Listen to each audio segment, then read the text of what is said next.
Yeah. Blessed good night. I hope you can understand my accent. It's a Caribbean dialect. I will try to speak as properly as possible, but there is a few broken words, due to the dialect or the region that I'm living in. So, in order to understand Genesis 3:15, which is actually a prophecy, and it's actually Christ. Christ is coming through of the seed of the woman in order to crush the seed of the serpent. Now we must understand now there's lies, there's so much deceit in this world, and we must uncover this deceit because the enemy is working by this deception. They are working by the lie that they have cast over many people, even believers. So, in order to firstly understand who they are, who the people, who the devil has appointed for himself, who is the serpent people in a sense, the seed of the serpent, we must first understand who is true Israel. That is the first thing. And the now two disclaimers. This teaching may sound a little bit like it's on the basis of colorism, but it isn't. It's the truth and it's facts. And the second thing is that the lie that is portrayed right now is that the people in Israel, that they are Jews, they are Semitic Jews, and that right there is a lie. Now I will as I go on, you could follow through with scripture and you could go along with what I'm saying. And also, I will list probably one or two sources. I don't have sources right now, but I will list. I don't have many sources right now. It list on my bookmarks, so I'm not going to go there right now. But I will list one book that you could read in order to follow up with the history of what I'm saying. So, firstly, to begin, it have in Romans 11. Right, we must before we reach Romans 11, we must understand that there is still a physical people. There is still a physical Israel in the earth right now until the end. And what many people believe that people in Israel right now is the real Jews. They are the real Hebrew. And that is a lie. That is the lie right there. And that is the lie that I will attempt to uncover and expect through scripture as well, and also external evidence. Now, the thing about it is that there is a physical people until the end. Joel 3, talks about a physical people until the end. Ezekiel get the prophecy with Ezekiel 33, 34, 35, 36, Ezekiel 26, Ezekiel 28 about Israel. So there is a physical people to the end, and we must understand. I believe that Christianity has been saying the truth and preaching the truth, but they have gotten it wrong when they are saying who it is referring to, who certain scriptures are referring to. So first to begin, just to start off this headliner, is Romans 11. This is just from the King James Version. I'm not a King James Version only, but just referring from the King James. It says in verse 1, and this is Paul, I say then, have God cast away his people? Question. And he said, God forbid. For I also am an Israelite, of the seed of Abraham, of the tribe of Benjamin. So you see right there that, God forbid, he has not cast away his people. Now, this is a prelude before we get into the crux of everything. Um, the oh, and I'm sure you heard about the camps all over the world, especially in the United States. There's many in Europe. There's also some down here as well, and they are called the Hebrew Israelite camps. Now, this is one thing that I'm going to underline. What they are saying, partially what they are saying is true. What they are saying about their heritage is true. Now, what has happened, I believe the devil has corrupted this, because even Christ said in the last days that he will raise up he will raise up his people in where they are. You can see this in Ezekiel 36. Now, what they are saying is true, but they took that truth, that knowledge that they found out, and they ran with it, just like how the Pharisees was. They based it upon we are the chosen people, so therefore, nobody else getting in the kingdom, only us. It goes by tradition, it goes by bloodline, and that is it. And that is just pure false. Titus 3:9, disannuls their whole viewpoint. It's not about genealogies, it's not about traditions, we go by grace, by faith in Christ. Ephesians 2:8. So that is the thing. They are actually talking true about they being the true Hebrews. Now I will prove that through scripture. And yeah, best we get over there right now. So we could turn to Deuteronomy 28, and we could start from verses 64. Deuteronomy 28, verse 64. Or also, by the time you turn in there, I hope I'm not talking too fast. Also, by the time you turn in there, what this is the historical background. After 64-65 AD, when Nero had did his campaign with the total annihilation of the Israelites and the temple, they fled from the Romans. The Israelite people, they fled from the Romans. This is recorded in history by many secular and biblical scholars. They have recorded this by many historians. And when the Israelites flee, they went south. They went south, fleeing from the Romans, and then they passed through Ethiopia. They passed through all the African nations, such as Ethiopia. They passed through from Egypt. I think first they passed through from I think by Yemen probably, and then they end up settling by the crown of Africa, which is West Africa in Nigeria. So no, this is the thing. They are the people who have been scattered, and they are the people who came through the Western transatlantic slave. They are actually most of the Israelites that came through there, and it is actually shown in the Bible. So this is my question to you. When we study slavery, this is our question. People always say that when we study slavery, we always say that it was the Africans who sold the Africans. And we know when we see the Bible, when we see scriptures, it is actually talking about tribes, or it's actually talking about a group of particular people. The Amalekites, the Philistines, the Moabites. That is how the Bible describes people. Now, this is the thing about slavery. This is the thing about in slavery history. It was black people that sold black people. But that right there, it wasn't that. What it really was, it was Hermetic people from Ham that sold Semitic people, which was Hebrew. Because what the world has done right now is they cast everything that the Bible talks about as a people group, and they put it with color, like black or white or Caucasian, and we don't see that in the Bible. And what they also do, they describe as everyone in the States, or everyone through the aisles, as, let me say in the States, they say African American. So every black person is just a part of Africa, when we know Africa is a whole lot of different nations and countries and different tribes. So where we could see that it was not, you are like the black people in America is not African American. They are actually, most of them is from the tribe of Judah, which was scattered. So they are Semitic people, and it was Hermetic people, which is also the same skin color, same skin tone. The reason why they fled down south when the Romans was chasing them is to blend in, because Semitic people are dark skinned, just like Hermetic people. Now, this teaching isn't anything about race, like me being racist or anything. It's just facts. And this is, I believe in, Christ by having faith. But since the Hebrew Israelites found out this, they in the flesh, they never get the spirit. That's why I believe people, we should really emphasize on people being born again and then being mature, and then they could get this information, because this teaching is to be brought with balance as to what the Bible is saying.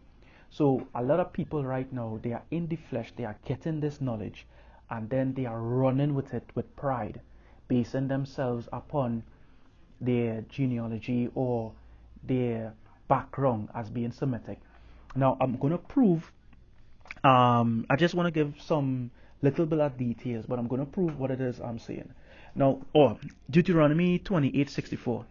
Now, as it go, if thou would now observe, this is the curses on the Israelites. The previous chapter 27, Deuteronomy 27, is the blessings. This is the curses. I'm sure you're familiar. Now, if thou wilt now observe to do this from verse 64. If thou wilt now observe to do all the words of this law that are written in this book, that thou mayest fear this glorious and fearful name, thy Lord thy God, then the Lord will make thy plagues wonderful, and the plagues of thy seed even great plagues, and of long continuance and sore sickness, and of long continuance. Moreover, he will bring upon thee all the diseases of Egypt, which thou was afraid of. That's the Egypt of before.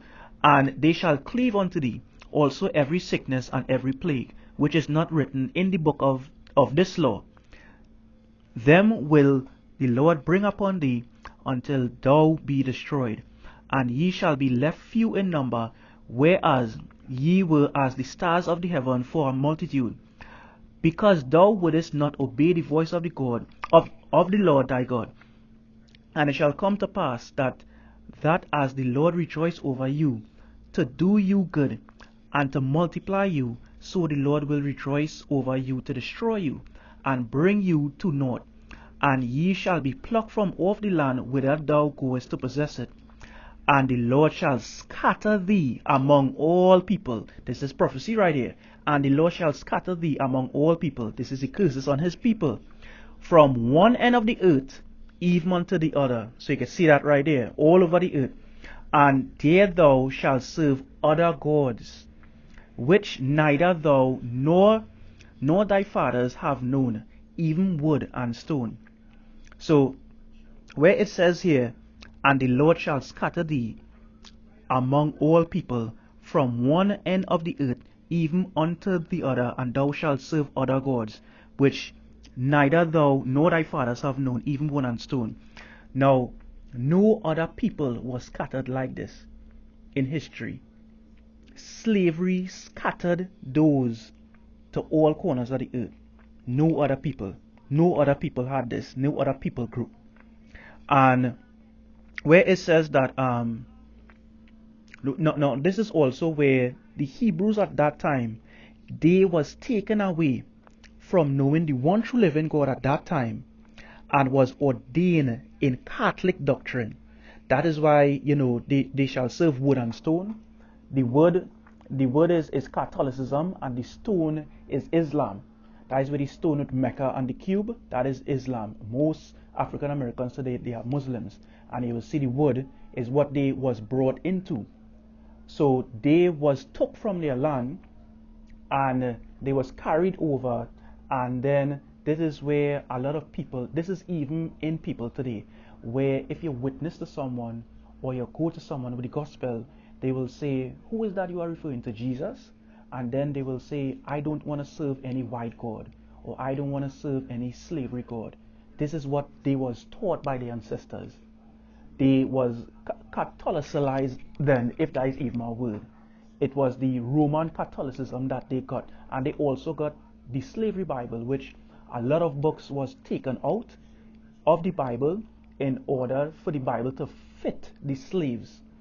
So the slaves would read the edited Bible that the slave masters had in order to see that the book of the descendants, and the descendants, not the forefathers, the descendants of the slaves, they will see that the Bible backs up slavery. That is how they edit that. Now this slave Bible is also in a museum. I forget where the museum is, but everything that I'm saying, you can look it up. Everything that I'm saying, you can look it up and you can see. So that is just a mention right here. This is the prophecy right here. God said it quite back in Deuteronomy 28. Now we could continue. So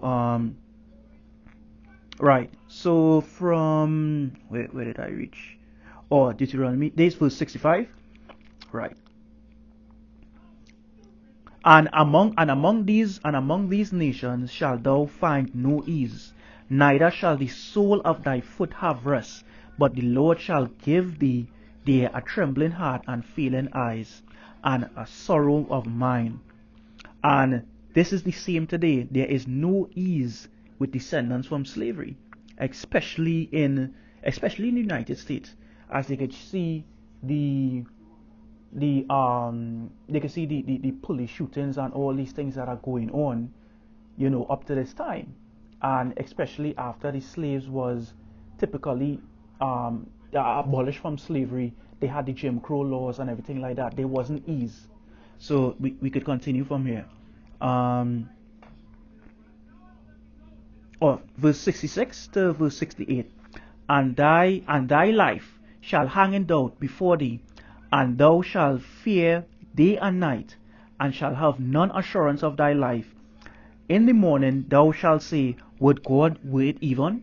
And at even thou shalt say, Would God it were morning. For the fear of thine heart wherewith thou shalt fear, and for the sight of thy eyes which thou shalt see.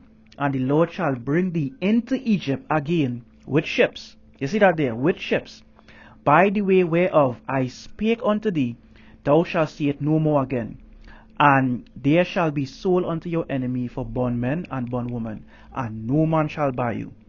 Now, nobody else went into slavery with ships in the history of mankind. Nobody else went into slavery with ships.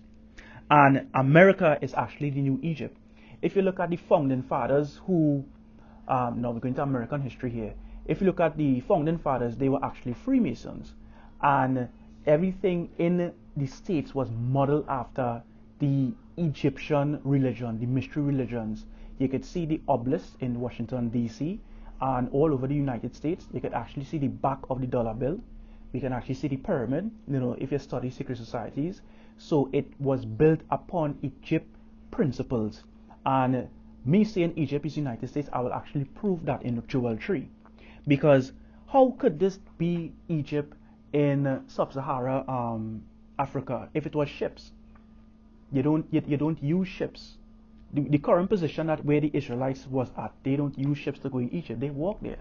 And it was Moses who, by God, took them out of there. They walked. They never came out by ships. So you see where I'm coming from? They went into Egypt, which is America, by ships. So this right here is slavery. This right here is the prophecy that God gave his people if he disobeyed them. Now, where the disobedience came from? The disobedience came in the New Testament when his people rejected the Messiah. That is where the disobedience came from. That is where Christ said, it will be worse for you all than Sodom and Gomorrah. I forget that scripture. Oh, yeah. So I'm just trying to connect everything together. I hope it's making sense. And everything that I'm saying here, you can research for yourself and also pray. And, ask God to, clarify what it is I'm saying. And I'm sure you will receive it. So we could continue here. Right, we could continue here. Let me see. Right. And right, so this was prophetic by God, and he says that the people are not going to obey him eventually, and this is what's going to happen to you if you didn't obey. And bondmen and bondwomen, and no man shall buy you. Buy you means no one set you all free. No one really came and set the slaves free in North America. No one really came and did that. Even though the abolitionists, like one of the founding fathers, I forget, this guy with the hat. Oh, I forget his name. My memory real tired right now. It's George Washington. I forget his name.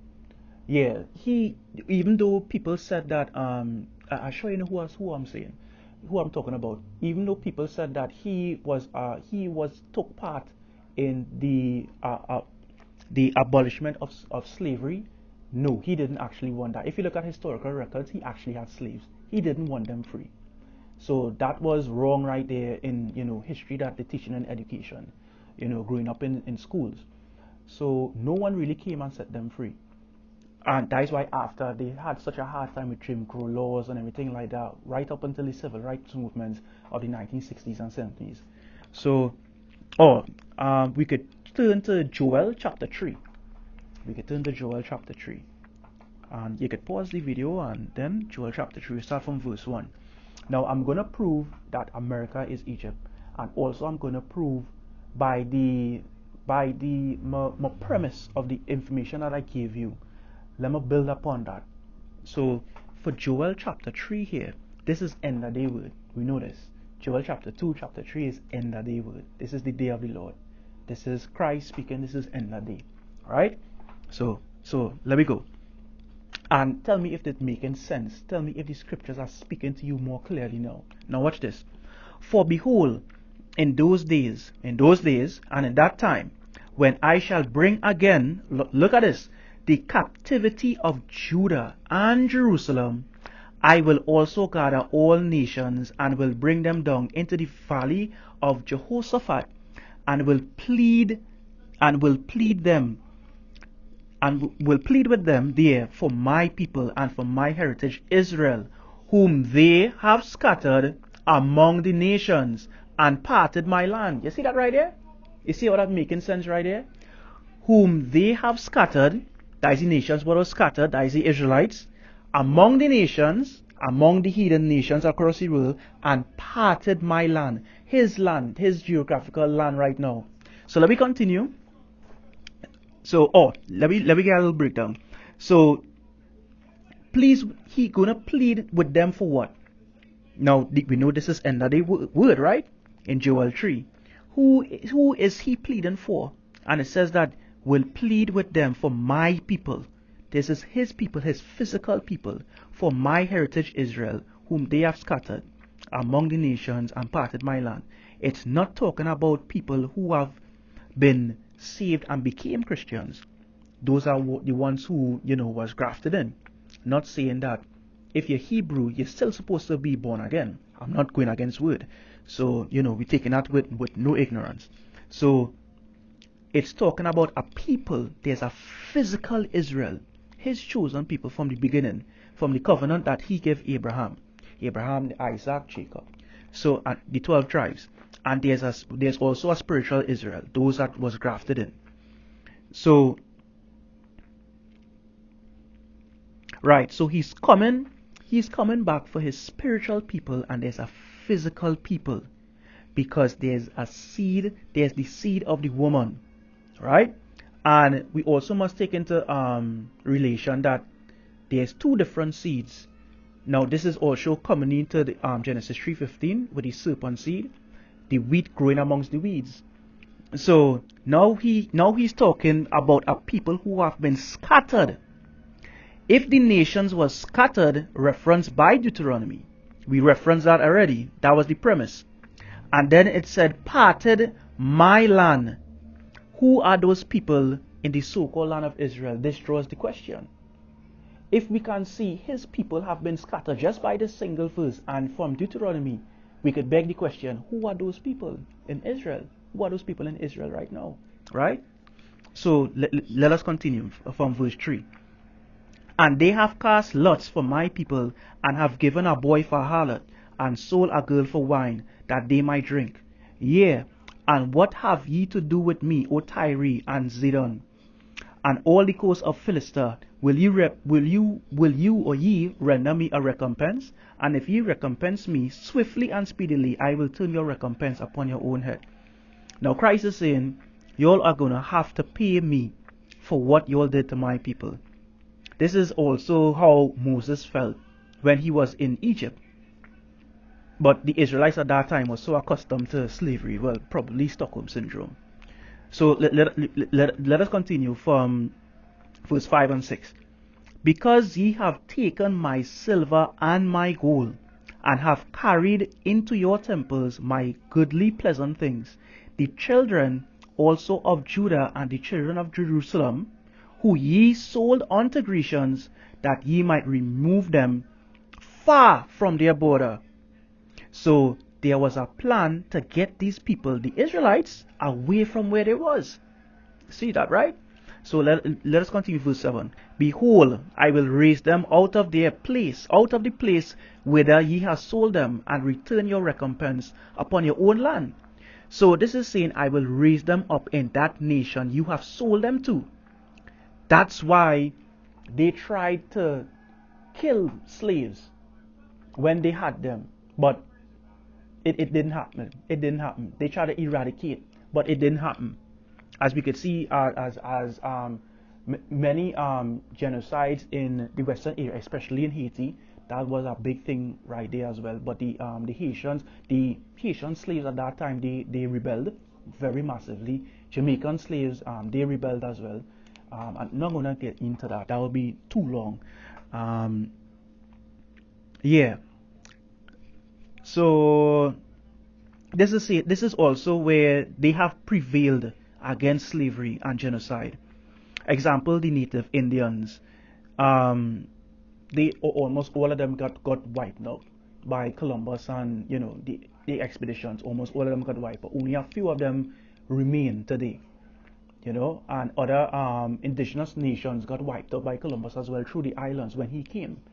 But the slaves that went there in the States, who was the Israelites, they are still here today. They are the descendants. They are still here today. So right.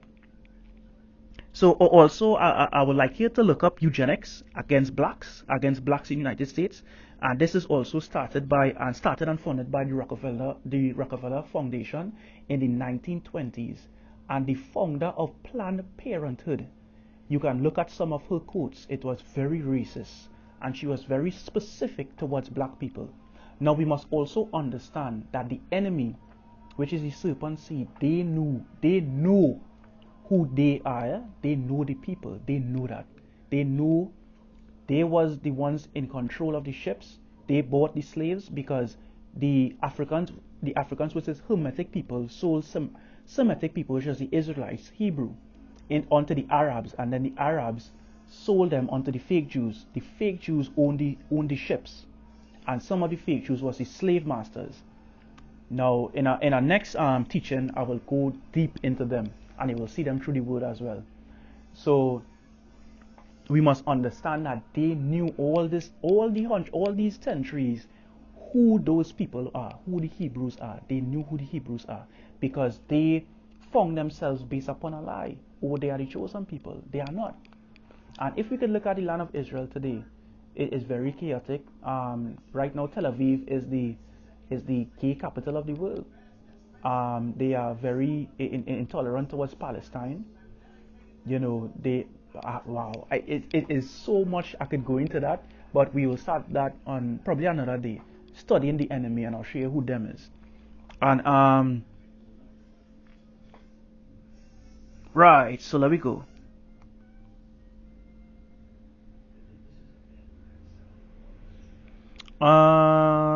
Also, I'm reading from my notes. Ethiopia.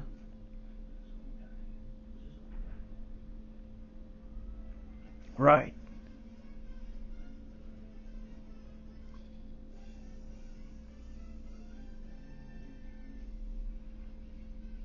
All right. So from verse 8, and I will sell your sons and your daughters into the hand of the children of Judah, and they shall sell them to the Sabaeans, to a people far off, for the Lord has spoken it. Proclaim ye this among the Gentiles, prepare war, wake up the mighty men, let all the men of war draw near, let them come.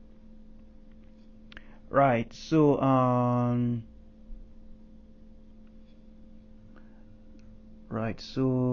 that is that is also the return of Christ. He is coming back with the rod.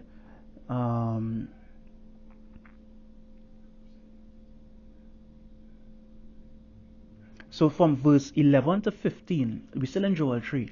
Assemble yourself and come, all ye heathen, and gather yourself together round about thither, cause thy mighty ones to come down, O Lord. Let the heathen be wakened, and come up to the valley of Jehoshaphat.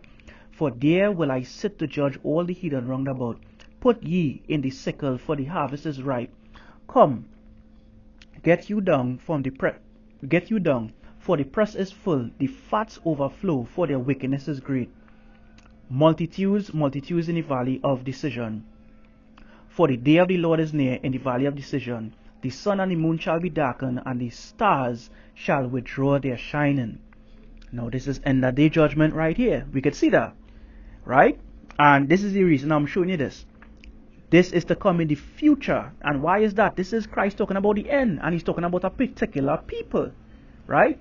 So this is to show you exactly one of the reasons why he's coming. He's also coming back, and it's for his people, physical people who have also been born again. Don't get it twisted. So right, we also know other reasons as well. The church, you know. So right, and he's bringing all his people in the foreign lands who have been treated badly and gathering them together. That is where he's settling up his new Jerusalem, his kingdom. He's gathering them back together because they have been scattered abroad. So we can beg the question again. If they are already gathered in Israel, why is he gathering them again if they are already there? If God's people is already in the geographical land of Israel, why is he gathering them back? God is not the author of confusion. So you could see. So we could continue. Joel 3:16. No strangers. Hear this now. Hear this now.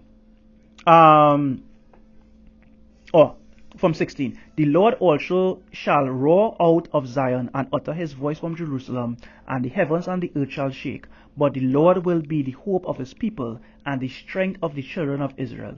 So shall ye know that I am Lord your God, dwelling in Zion, my holy mountain. Then shall Jerusalem be holy, and there shall be no strangers. Look at that. And there shall be no strangers pass through her anymore. That is them he's talking about right there. There shall be no strangers passing through his land anymore. So during his reign, there will be no more, which is the fake Jews. There will be none of them. So it's starting to make sense with context, right? So from verse 18, and it shall come to pass in that day that the mountain shall drop down new wine, and the hill shall flow with milk, and all the rivers of Judah shall flow with waters, and a fountain shall come forth of the house of the Lord, and shall water the valley of Shittim. Egypt shall be a desolation. Look, Egypt mentioned there. And Edom shall be a desolate wilderness. I want to take a note of this, because in the next voice note I'll send here, Edom is actually them. They are Edomites. If we look at the Romans, if you look at Herod, he was an Edomite. We will look at that and look at the prophecy of Genesis 25. We'll go over that when we analyzing the enemy. They are actually Edomites, because God is also talking about them in end of time word. We can see that in Ezekiel 35, Ezekiel 36. He's also speaking to O Tyre, or the prince of Tyre, and I believe Ezekiel 34. And we can see that in end of day word, also Obadiah 1, and also Malachi 1. And also this gives more context as to why he says in Malachi 1, I believe it's Malachi 1:3, and also Romans 9, where Paul quoted it, for Jacob I have loved, and Esau I have hated. Now we know Esau died way back in Genesis, but Esau, Edom, is his people, his descendants that he's talking to. That is actually part of the enemy. Those people are actually the serpent seed. I will prove that with scripture in our next teaching. Trust me, you will like that. So as we continuing right now, right, Edom shall be a desolate wilderness for the violence. You see that? For the violence against the children of Judah, because they have shed innocent blood in their land. But Judah shall dwell forever, and Jerusalem from generation to generation. For I will cleanse their blood, and I have not cleansed, for the Lord dwelleth in Zion. Now he mentioned Egypt, right? He mentioned Egypt again. We could see that. And notice he also mentioned Rome. We see that. So also in Genesis 25, it says that there are two nations rivaling. There are two sets of people rivaling in the womb of Rebekah. And that was a prophecy. Well, we'll dig into that. They dig in or dug in, my dialect coming out, into that in a future recording. So right, also to what I'm saying, there is also DNA proof. So there is two witnesses I'm giving you. There's scripture. We are reading scripture right now. We are founded on the word of God. There is DNA proof. If anyone tracks their DNA, it will relate back to the DNA of their their haplogroup. This is genetics. This is a set of similar haplotypes inherited together, or a group that shares a similar haplotype that will relate back to the crown of Africa. It will relate back to one place, and that was last where the Israelites were. And also we will see the DNA test of Semitics. The DNA will be a haplogroup named E1B1A. You could also search this yourself. The DNA and science is backing up what I'm saying. So Semitic people have E1B1A, and Hermetic people is E1B1B. That came from Ham. Semitic people, we know that came from from Noah's son, and also from Abraham, Isaac, and Jacob. So even if you test the DNA of those in Israel right now, they are not Semitic people. And I've also will give you historical sources. So history backs up what I'm saying, and DNA backs up what I'm saying. Although we can see it in the Word of God, it backs up what the Word of God is saying. And we know the Word of God stands on truth, and everything else would back it up. So if we can go, there are many other scriptures, but this voice note is already so long. This is just one more scripture. I want to break it short. I don't want to get too long. You could go to Isaiah chapter 11 verse 10 to 11. You can pause it because I'm going right ahead and read.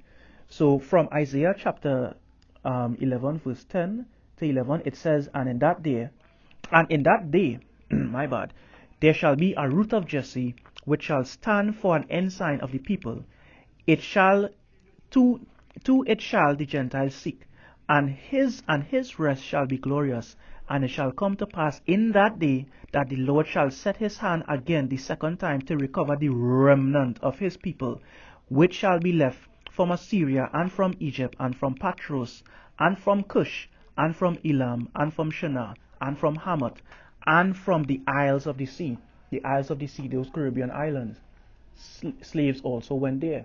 So we can see the scattering, where he shall come a second time to get the remnant of his people, his scattered people. So these scriptures start to make sense when you put it in context.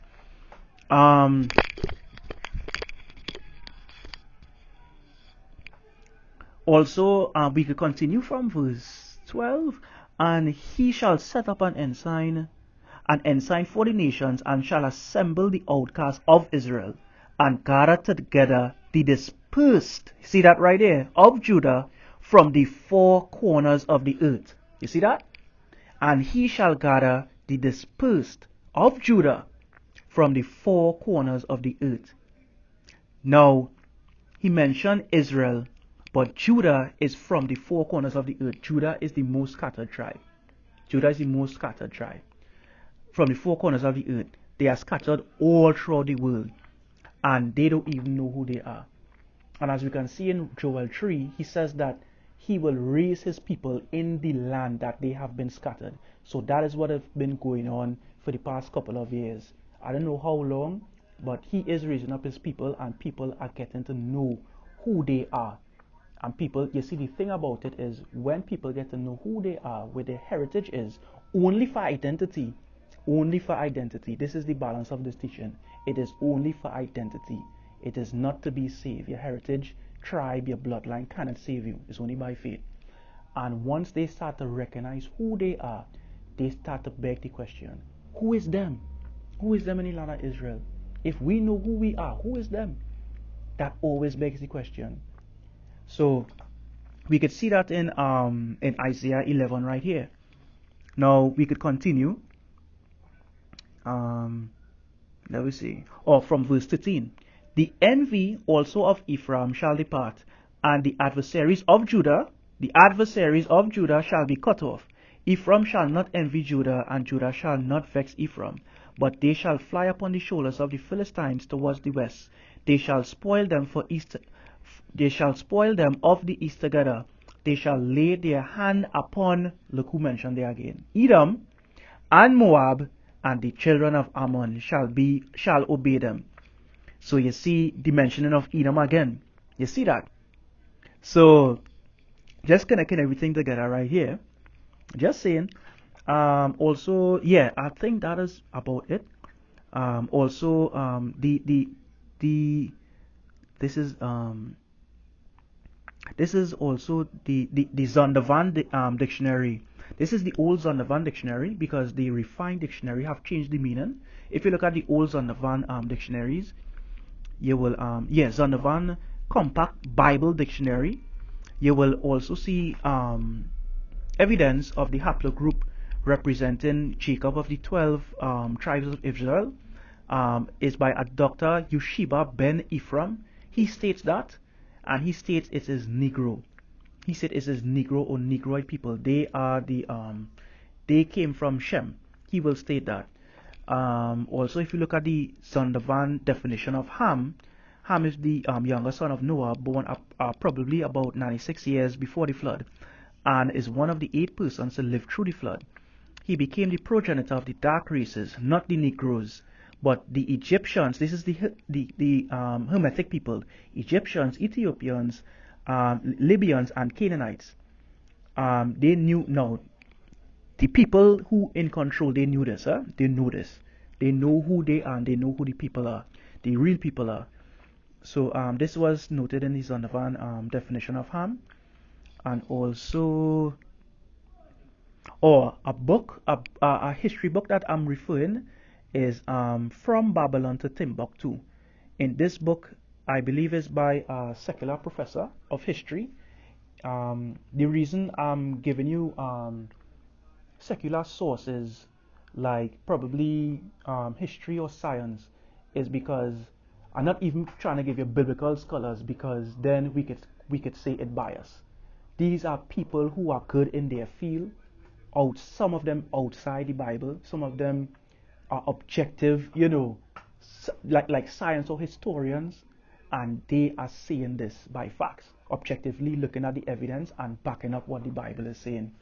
So this is a short, or this is something real short. Also, some other scriptures you could look at is Zephaniah chapter 3 verse 8 to 10, and also verse 11 to 13. Also,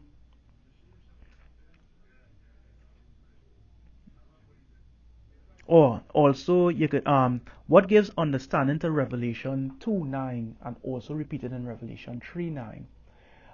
For those who say they are Jews and they are not Jews, they are the synagogue of Satan. That is reference to the fake Jews. I know a lot of people misinterpret that scripture, but Christ was talking about them who say they are Jews and they really are not Jews. They are the synagogue of Satan, meaning they are his people. They are the serpent seed, to be exact. Now, I know with this information, it might sound, very controversial, very, very controversial. But from what I'm giving you, just pray about it, and research everything that I say. And if any questions is needed, you can send any questions and I'll be able to send any particular source, any source material, anything like that. And reading these scriptures, read it over again, and it makes sense in context. And the Bible speaks to us more in that sense. God's word speaks to us more clearly, because there are a lot of scriptures, especially from the minor prophets of the Bible, that people, they throw prophecy into all sorts of different man-made things, and it's not that. So the Bible is talking about them straight until the end. The Bible is talking about the enemy straight until the end. God's word have everything, to be exact, everything that we need. So the next voice recording, we can identify the enemy. We will go through the enemy, and you will actually see who the because Christ knew who the Pharisees was. Very interesting topics. I'll show you them. And we can see the original 10 nations that Christ also talks about. This is reference to Psalms 83, because it had a plot against the people of Israel. So we will go with that. We will go with Esau and his descendants. Also on the next teaching will be Genesis 25, the prophecy there, and also Genesis 27, with Isaac prophesy over Esau. That is when Esau came for his birthright, and he cried, and he couldn't know his blessing, and he couldn't get a blessing. And Isaac prophesied over him and said that the elder shall rule the younger, but the elder, the younger, I just always get mixed up with this, the younger shall rule over the elder, yes, but then he will come above the younger in time. So we will go over those scriptures and we will identify the enemy. So I know this will be shocking first time, but pray about it, and I pray that you receive it. So yeah, I think that is about it. It have a lot of more information here, but I don't want to make it too long. It's already long already. So that's about it. So yeah, man.